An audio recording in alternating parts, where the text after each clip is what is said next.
করছি মমতা বন্দ্যোপাধ্যায়, আপনি তো পুলিশ মন্ত্রী, স্বাস্থ্যমন্ত্রী, আপনি কি স্টেপ নেবেন?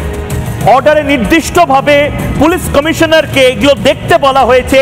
কলকাতা শহরের highest law and order enforcement authority হিসেবে কলকাতা পুলিশের কমিশনার, তাকে দেখতে বলা হয়েছে যে আপনি দেখুন, ব্যবস্থা নিন। মমতা বন্দ্যোপাধ্যায়, আপনার আওতাধীন এই ল অ্যান্ড অর্ডার, কি ব্যবস্থা নেবেন? আমি এই প্রশ্ন রাখছি। অর্ডারে নির্দিষ্টভাবে লেখা আছে যে এই যে নির্দিষ্টভাবে ল্যাপসেসগুলো রয়েছে পুলিশের পক্ষ থেকে, সুব্রত চ্যাটার্জি সাব ইন্সপেক্টর অভিযোগ মামলা লঘু করা, এফআইআর এর জায়গায় জিডি করা, একেবারে জেনারেল ডায়েরি করে জিনিসটাকে ছেড়ে দাও, কার নির্দেশে করেছিল? মমত্ব অ্যাসিস্ট্যান্ট সাব ইন্সপেক্টর।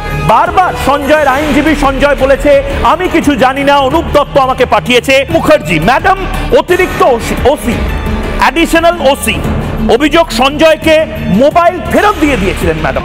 আপনারা লেকচার, এই লেকচার অনেক দিচ্ছেন, কাজের কাজ আপনারা কি করছেন?